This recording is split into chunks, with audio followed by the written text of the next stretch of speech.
Welcome back to Apex Afternoon. Miss Courtney's still asleep, so you just got me this morning. I don't have any new knives. What I got an apology to a fellow knife reviewer, and I've got some updates on the BK18 bluing, and a little story about the AK. Oh, sorry, that's not AK-47. That's a Formax Scout. Anyway, before we get into any of that, 45 million women and children are entered into the slave trade. Most of it is sexual slave trade across the world every year, and the problem just keeps getting worse. There's there's very little that we can do about it, but one thing we can do about it is when we see something, we can say something. Truckers Against Trafficking has an organization partnered with several different industries. You do not have to be a trucker in order to be able to report something. You can always report something anonymously. The number is 1-888-3737-888. Remember that there's no such thing as a child prostitute. If there's a minor involved, 9 times out of 10, it's not by their own volition. Even when it's a full-grown woman, most of the time it's not by her own choices. She hasn't made the decision. She's been forced into a lifestyle. So if you see something, you say something. All right, down to some business. I apologize first thing for the lights. I have tried to adjust these things. Courtney is the light master. Y'all know I'm the village idiot. But let's start this thing off with an apology to a fellow YouTuber. If you guys aren't familiar, there's a knife reviewer out there that does an excellent job reviewing knives, and his name is Rochambeau. And Mr. Dion Page opened my eyes to his channel. I just started watching some of his videos this morning, and I realized that he ends his videos with "catch you on the flip side." So I reached out. I talked to him a little bit through the comments on some of the videos. I realized he was doing this way before I ever had a channel, and which I knew I didn't like come up with the phrase. You know, like it's something I used to say in the '90s before ending a conversation, just so we didn't say bye. And I think that stemmed from Pearl Jam's song, maybe "Nowhere Man" to be specifically, or to be specific. You know, like. But you know, I'm not really sure exactly where it originated at. But that's just whenever we would have phone calls in the '90s, you know how us '90s kids were. We had to be different. So like instead of saying bye, we'd be like, you know, our group of friends would be like, "catch you on the flip side" type thing, you know, and that'd be the end of it. Regardless, man, you know, Rochambeau's a great YouTuber. You know, like I've watched about 5 of his videos this morning. He does an excellent job, and that's his catchphrase at the end of the video. So I apologize. I didn't know. Like I'm gonna. I hope that I didn't inadvertently steal that catchphrase from him. Like, you know, because you're like I've watched a lot of YouTube channels, and some of them I just didn't, you know, stick with for whatever reason. And it's possible, you know how much of a fuck up I am, y'all. It's possible that I may have seen him do the YouTube review, or seen him do a YouTube review or a knife review, and like it just was a worm, you know, that entered my head, and it reawoke this catch you on the flip side stuff that I haven't been saying for close to 30 years, or at least 20 years, you know, like 20, 22, 23 years, something like that. So it could have been a worm, and regardless, I'm going to quit using it. If I screw up every once in a while until I consciously have made a change, please forgive me, you know, until until I can get my mind on track. Speaking of minds on track, okay. Also, Mr. Dion Page told me about the old code steals. He was saying, you know, like I when I got the code, where's it at? When I got this 4 Max, I'm sorry, I got the code 4 in the mail. You know, I showed him the box. He said, "Man, that's an old box. Like the box had this logo. Excuse me. The box had this logo on the box, but it come with this knife. No big deal. No big deal to me at all. I love this knife." But he was like, "Yeah, man, the pre-GSM ones had that logo on the blade.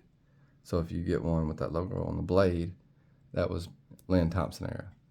So Buddy fell in love with my 4Max Scout, and he now owns it. We worked something out, and I bought another one. I bought this one used, and man, like it may be. I hope it's real, y'all. Like, I mean, I don't know how to tell a fake, but it's smoother. I know, like, the reason why I say that is because I started looking into it and I found out they were faking these things, and these aren't very complicated machines, like, so it'd be really easy to fake one of these. I think. I mean, not for me, I mean, I couldn't even build one. It's like, give me years and I wouldn't be able to do it. But you see that light between the lock bar back there and the scale? A few things had me concerned about it, but the pocket clip seems legit. The size seems legit. Like it's everything seems legit on it. Like I really don't know why I think it might be fake. I just I did pick it up for a really good price, but I'm not sure. I'm not sure why. That may have been a worm too, y'all. I don't know. The Becker. So when I started this project earlier this week, it was 65 degrees outside, and it needs to at least be 50 something degrees in whatever environment that you're bluing a gun or a knife or whatever. So I started it outside because that stuff it stinks, man. Like everything involved, all the chemicals stink. But I can tell by the way things are going that I will be able to achieve the look that I'm going for. So I'm going to strip all the bluing down. I got to get all the rest of this Cerakote or whatever that is off of here. It come off the blade a lot easier than it come off the handle. Find some sort of other chemical to get that off, but I got to get the bluing off first. I did notice that there was some bluing, like, I'm sorry, there was still some of this this tan coating or whatever up here beside the ricasso, and the blue or the stripper must have took it off.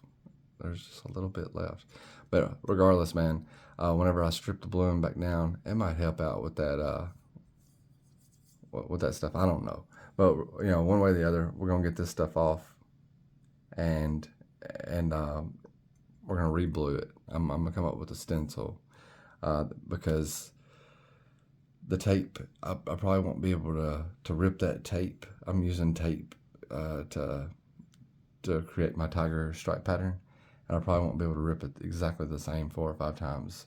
So I'll come up with some sort of other method. So stay tuned for that. But it's back down to like 30s, like low 30s. So that'll take a back burner until it gets back up to at least 60 outside. I'm not sure when that'll be. I think it's this coming up weekend actually, or next weekend. All right. What else? There was something else. I got my apology. Told you about the 4Max. Told you about the Becker. I am still, just a report, man. I'm still in love with the Code 4. Like it really feels like a knife that I to be honest, it's been tough. Like I usually buy new knives, on occasion, just to have them, have some content.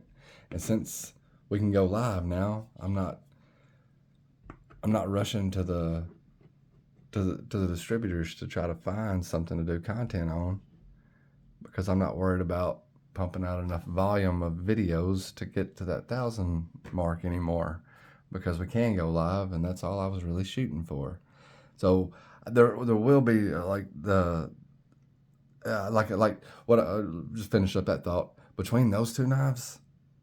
And man, you've heard me like make fun of or compare cold steel fans in general. Not all of them, obviously, but some of the cold steel fans are like Slipknot fans or whatever. And not saying it's a bad thing; they're just dedicated to their brand. But you know, but between these two knives right here, with the addition of the 8015, I'm like I'm not lacking anything. Like I mean, like so there until something pops up that I'm really wanting, I'm not really concerned or in a hurry about buying a new knife or anything to just add to the collection just for the shits and giggles, which is exactly where I need to be.